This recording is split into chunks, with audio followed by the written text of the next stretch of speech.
Hello, I'm Tim Raleigh, President and Vice Chancellor of Mount Royal University in Calgary, Alberta, and welcome to Bella Live from your couch.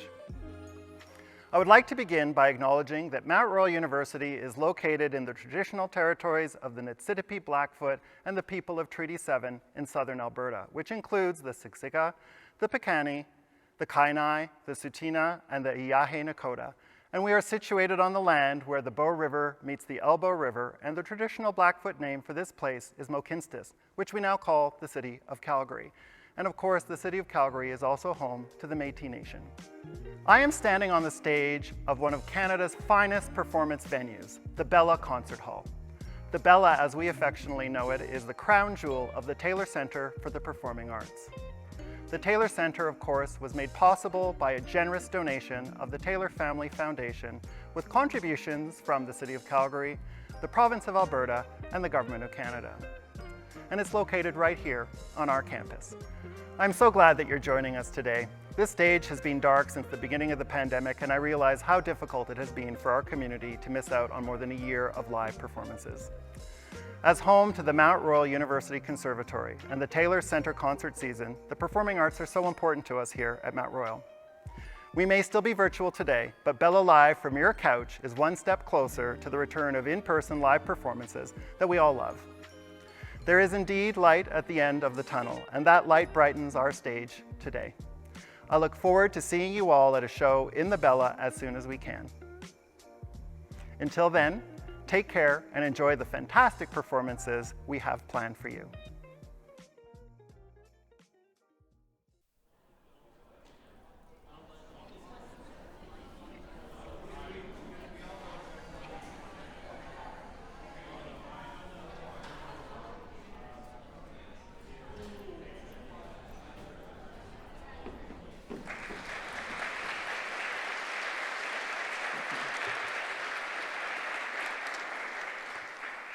Good evening, everyone. It is my pleasure to welcome you all to the Bella Concert Hall. This is a very exciting evening for us, as it is the first in-person concert we are hosting here in over 18 months. Things may look a little different today, a little more space between yourself and your fellow audience members, but the beauty of the music and our love for it remains the same. Today, we are also live streaming this event, so we can share the arts with viewers at home. The Taylor Centre for the Performing Arts is home to Mount Royal University Conservatory, an institution that has been a leader in music education for more than 100 years, contributing to the local, national, and international arts landscape. Today's performers are no strangers to the conservatory. All three of the musicians that form End Ensemble are instructors here at the conservatory. There is no better way to welcome you all back to the Bella Concert Hall than with a performance featuring three of our own esteemed colleagues and friends. Please join me in giving a warm welcome to Land's End Ensemble.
Well, welcome again.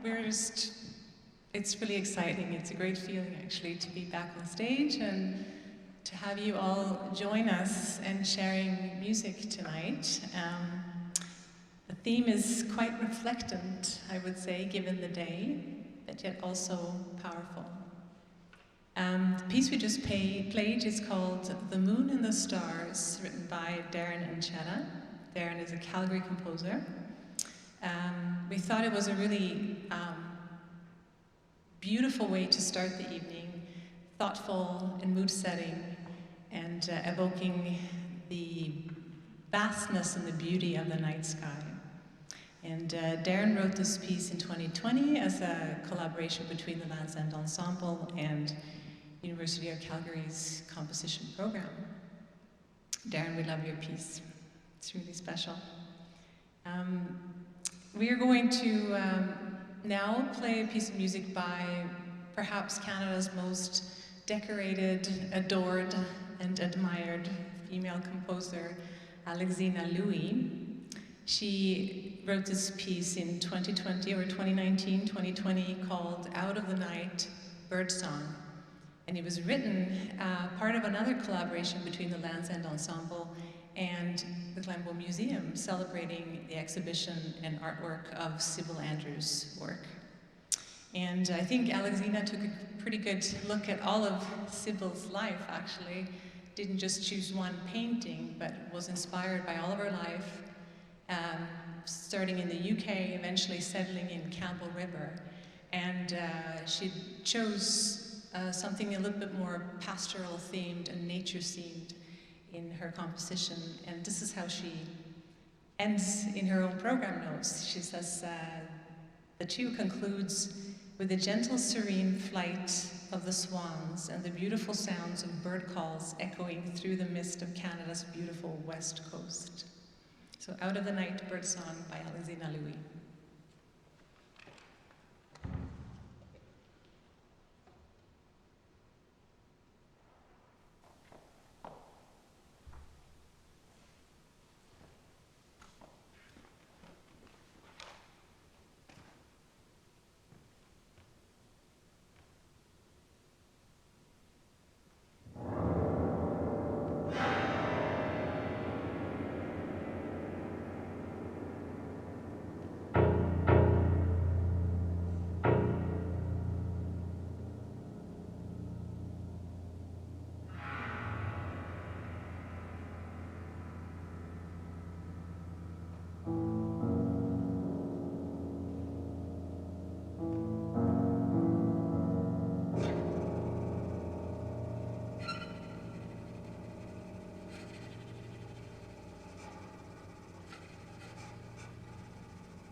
My colleagues have left the stage, so that leaves only me. And I'm going to play a short piece by our artistic director, Vincent Ho.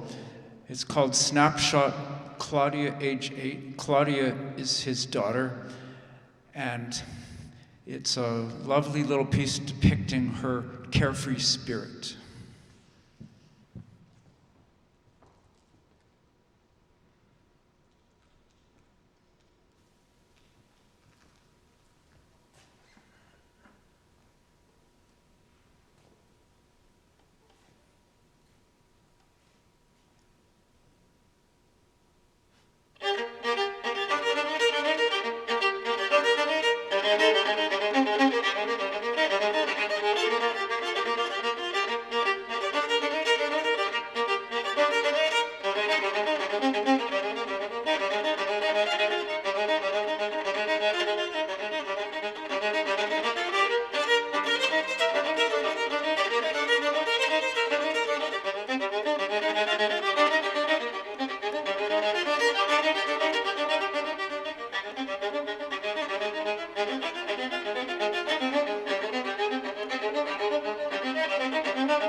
Good evening. The next work that we will play is by Estonian composer Arvo Pärt. And the piece is called Spiegel im Spiegel, which is Mirror in the Mirror, a very retrospective work for him, as he wrote it just before he left his home country. We wanted to program a piece that was an acknowledgement of the significance of this date, September 11th, and the 20th anniversary of the events that happened in New York and affected us all across the world.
we're going to continue with a piece of magical, mystical, really stunning music written by our much loved artistic director Vincent Ho. It's called Griffin's Song. It's the middle movement of a piano trio we're about to record actually called Griffin Realms. But it really has such incredible form that it really stands on its own in a beautiful way.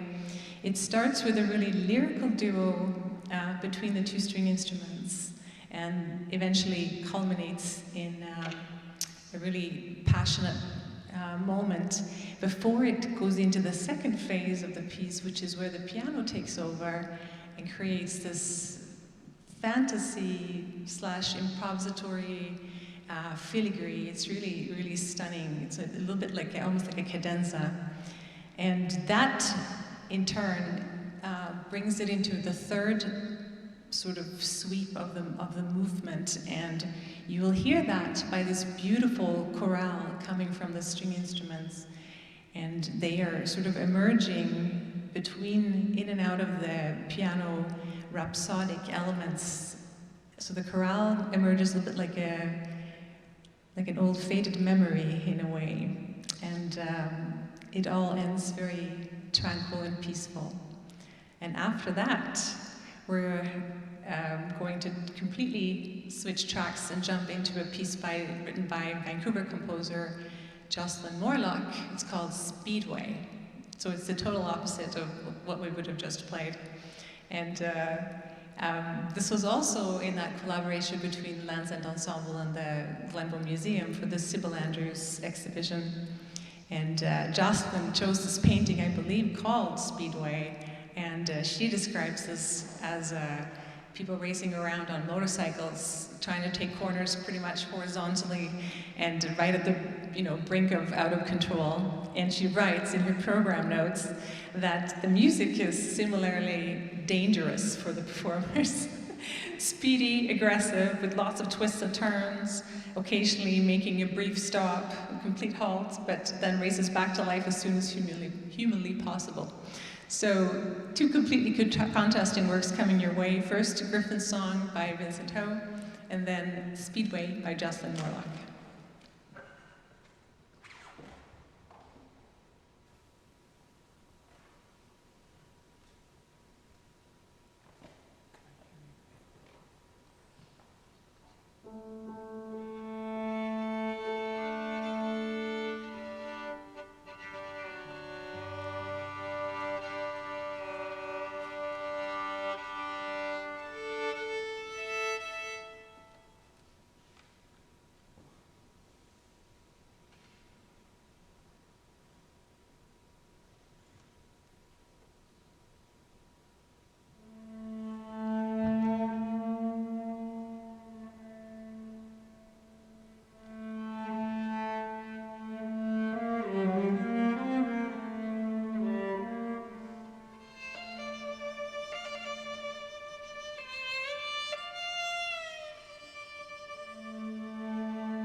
The next work on the program is by a New Zealand composer, Selina Fisher. She's a beautiful young composer that's doing very well and writing very colorful, interesting, wonderful, wonderful works. The piece that I will play is called Reflect, and it was written in response to the Christ Church earthquake that happened. Selina Fisher is from Christchurch, but she had actually just moved, and then within a month the earthquake had happened, and it was her, the piece is about her feelings afterward, going back, visiting home, visiting her place, and you know, it's actually, I feel this is a very apropos piece for us, for everyone. It's very universal, maybe especially what we're going through now as a society with the pandemic. It's about grief. And in all kinds of ways. It's about loss. You'll hear many different kinds of emotions. Some things change very abruptly. Different sounds, some peaceful, some angry, disappointment, calm. So it's a variety of things that we've all been sort of feeling at different times around the globe. This is Reflect by Selina Fisher.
Just before we play our last piece, I would sincerely like to thank Phil Chimolai and Jean-Louis Blot for the invitation to play in this series. We really appreciate it, in this remarkable concert hall.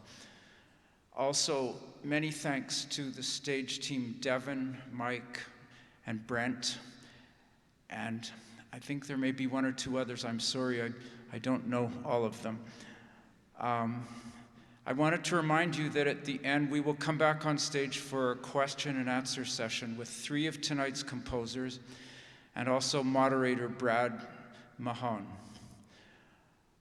And I was also asked to mention that after a few or several days, this concert will be on YouTube for, I think, another year, and it could be listened to again, or other people could listen to it. The last piece that we're going to play is by Scott Ross Molyneux, a young composer from University of Calgary, who is also an excellent harp player. He has come to play with us in the CPO many times. Listen for the 2 opposing forces in the music. The contemplative state is evoked by ethereal sounds in the strings, on which the piano makes murmuring comments. Anger is musically evoked through aggressive rhythms, percussive attacks, and an unrelenting tempo.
Well, I was going to say welcome back. We're back for a little for Q&A, but maybe we can hear it one more time for Land's End. That was incredible. Thank you so much. For you guys too. Thank you. Yeah. It's been a long time since we've heard this in the Bella, right, people? And so thank you for coming tonight. What an amazing program. The word that I kept thinking was contemplative, whether we're thinking about the world we live in right now or the anniversary today. But I think something you said backstage, Suzanne, strength. The music has strength too, right? And so much uncertainty, but resolve. Yeah, thank you. I wanted to start with just a few questions, and we have some time probably at the end for a couple of questions from the audience too as well. So start thinking. I'll leave that with you. JL mentioned at the beginning, the three of you are conservatory instructors. So over the years, lots of people you've taught and minds you've shaped. Excuse me. And just wondering, as you look back on, what advice would you give young artists who are in this world of classical music, or what would you say to the young Suzanne, Beth, and John? What advice would you give? Well, to John, I would say, no, kidding. You know, this will actually be my this is my 30th year here. Is that crazy or what? You were my collaborative pianist. Yes, I was. We go way back. It was your first year, though. First year. Had a lot to learn. They put me with a guitar. That was nice. Less notes. You know, you have to really embrace who you are.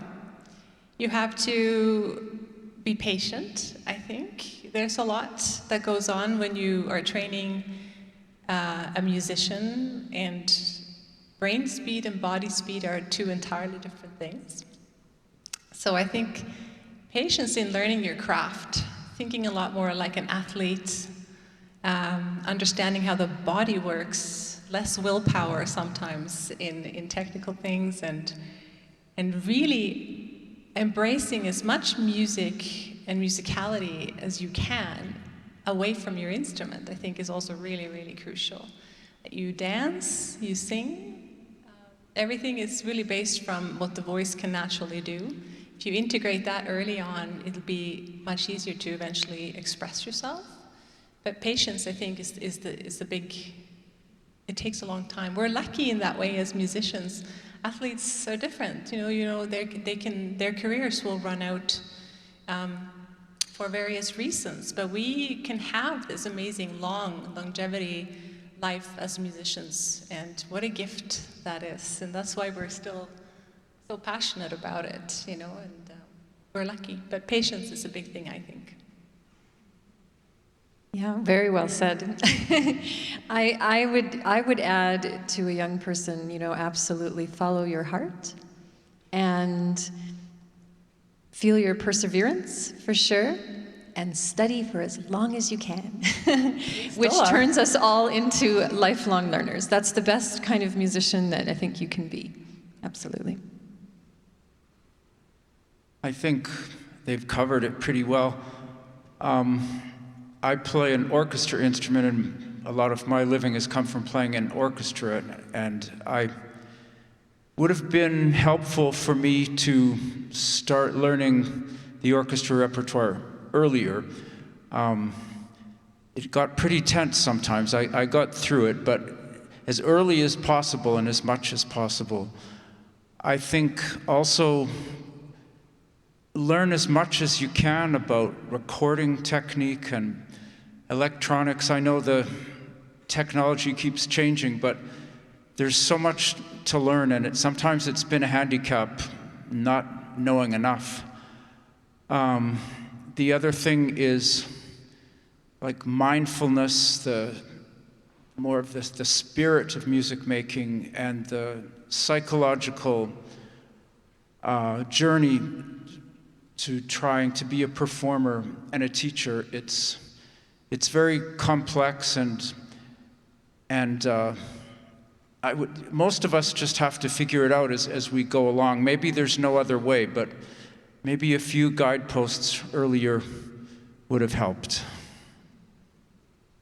Thank you. Great advice for aspiring artists. Our next question, I want to bring Vince and Ho into this conversation as well too. So Land's End, I think it's next year is 25 years. Is that right? It is. Wow. So over the years, lots of music played by lots of composers. So how do you program a season? How do you decide what you're going to play, what's going to show up on the program, what's going to show up on the recordings? How does that process happen?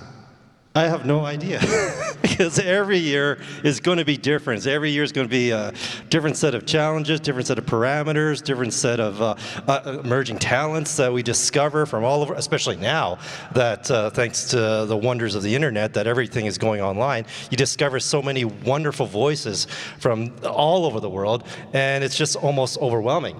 So my answer to that is it completely depends on the day that you ask me. But to give it some context as to what we're planning now, yes, next year's our 25th anniversary. So we're thinking of big things right now. I mean, we're doing music video. In fact, we got a music video that's coming out that's by Calgary filmmaker Emil Agopian, features Land's End, and UFC soprano teacher Laura Hines. Laura's actually here. Laura, are you still here? Hey, Laura, we love you. All right. So yeah, so we've got also a recording, big recording project that we're doing with Laura.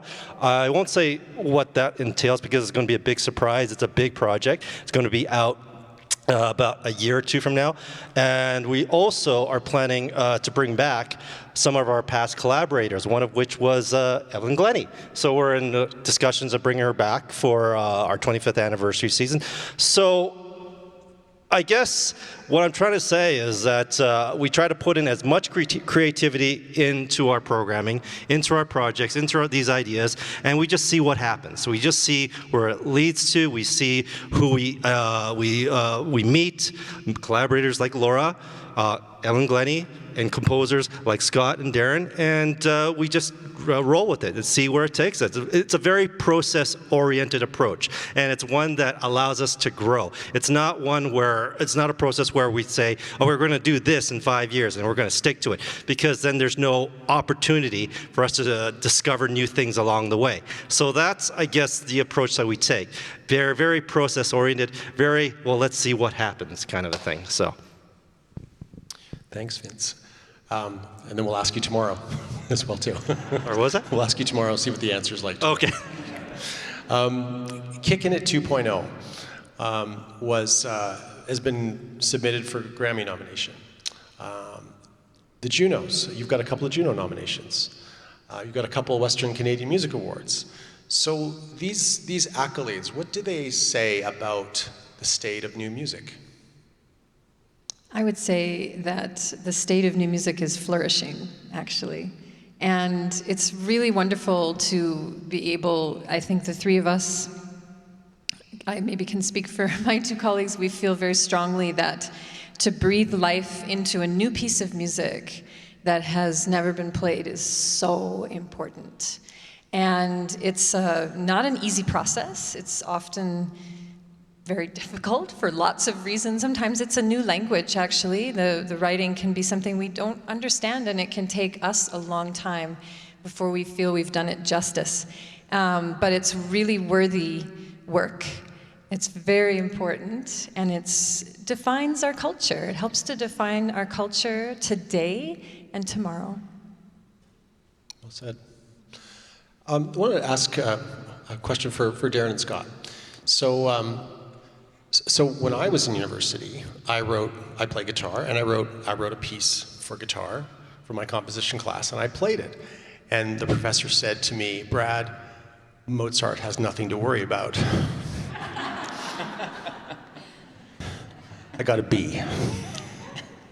So that was my experience. This is different. But seriously, I'd like each of you to maybe speak to this, but what's this experience been like for you? Can you walk us through that to not only the process of working with the ensemble, but then within tonight's event?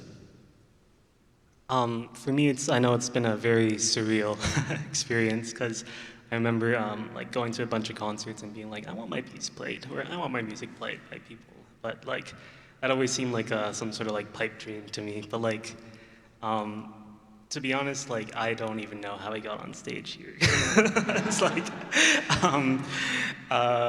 yeah.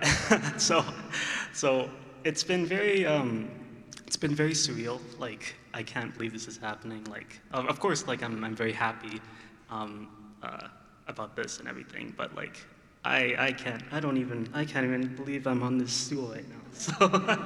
So yeah, it's surreal, I'd say.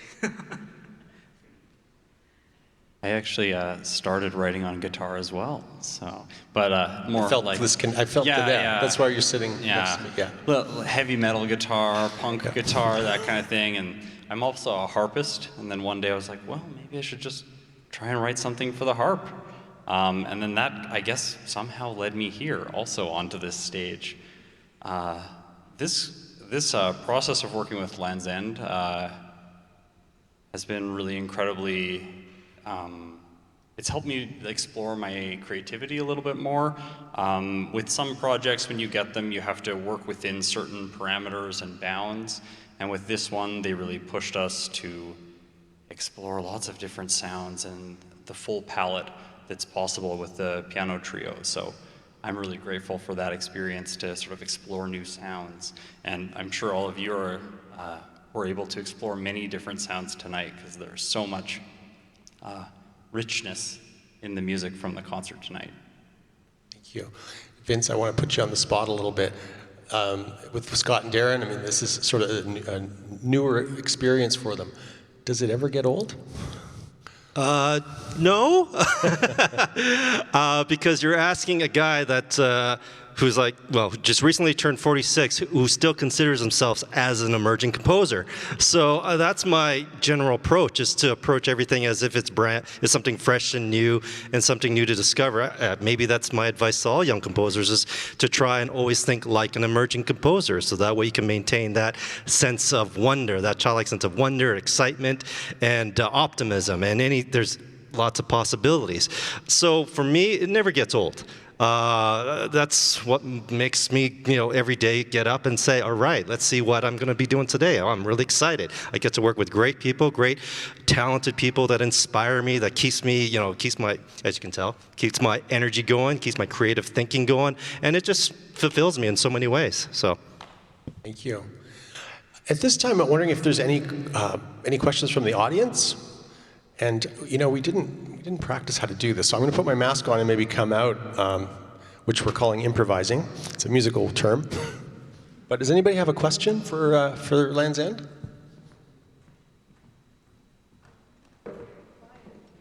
Anyone? Hopefully not at the back. Anybody? Oh, there we go. Yep. I feel like those talk show hosts in the 70s.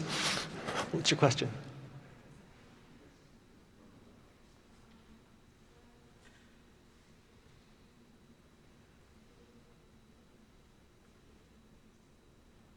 It's a question for our composers, and just wondering, what are some of your favorite musical themes and motifs that you like to weave into the fabric of your compositions? Is that it?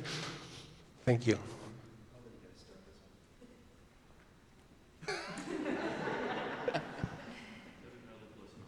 Yeah.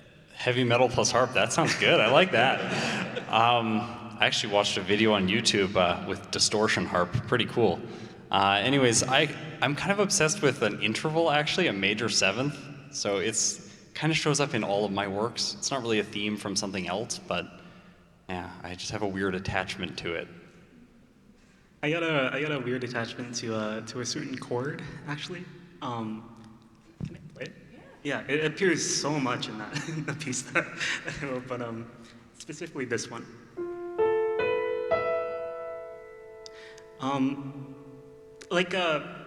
Like Scott, like it's kind of highlighting like the major seventh again, but I think that appears like pieces in a lot of the pieces that I write. So just that chord. Vince? for me, as a composer, it changes almost on an annual basis. So my interest in my composing, it's dependent on where my life is at that point. If you had asked me 20 years ago, I'd say that I'm really into angry, loud, dissonant music. Now, I've mellowed out a bit, and currently, my fascination, my creative interest is writing piano music, because I'm been working out my own little, performance practice, my pianistic language for the piano. So that's something that I've been very fascinated with and trying to develop, as well as trying to find create music that expresses my bicultural identity, Eastern and Western identity. So right now, my immediate project is writing a set of 12 preludes and fugues for piano, but each one inspired by the animals of the Chinese zodiac symbol, or Chinese zodiac. And so that's something that I thought, hey, this is something that I would love to, try and sink my teeth into and see what I can come up with.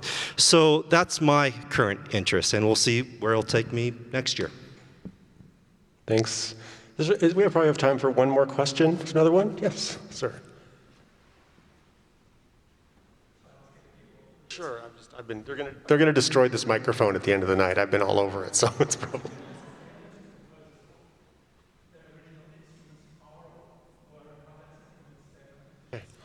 So wonder about for the composers, your original instruments. What was your original instrument of study, and how has that influenced your compositional style?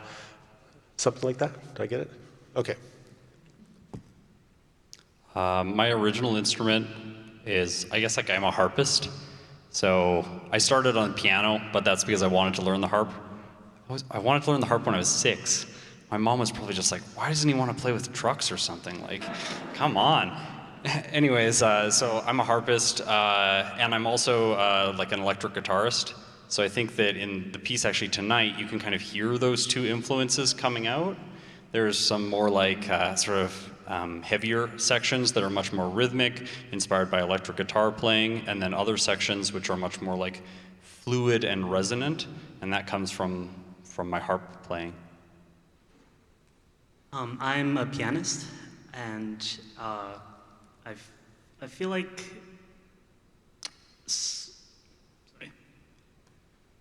mostly like the school of like French composing. Like I feel like French Impressionism. I feel like kind of inspired quite a bit, especially in like the flourishes in the piano and everything. It's very obvious that you're a pianist. To me, as you always, when you're touching scores for the first time, you can always tell if someone has a relationship with piano, yourself too, with harp also, but it's immediate. You just relax as a pianist a little bit because it just feels good. There's a comprehension of how the hands work, so congrats to both of you on that. It's really nice. My main instrument is piano. I started on piano. My childhood was actually kind of musically quirky in the sense that I couldn't get enough of music, so I ended up also picking up the guitar, learning that for about 4 years. I learned the violin for 2 years and the cello for 3 years, and in junior high, high school, and university, I played the trombone.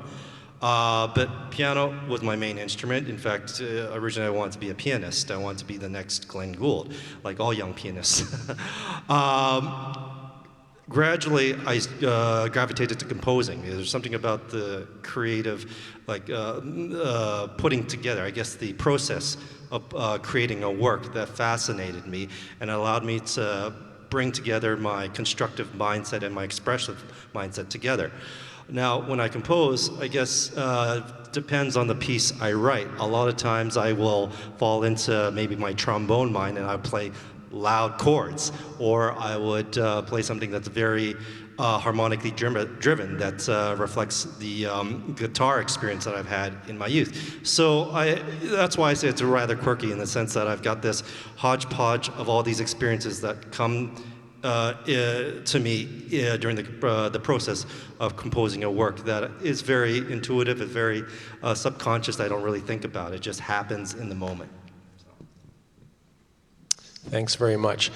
Just as we wrap up here, I wanted to thank everybody who's watching at home. This is part of our Bella From Your Couch series. And so for those of you who are at home on your couch, thanks for tuning in. We appreciate the support. And as well, wanted to thank everybody who came out tonight.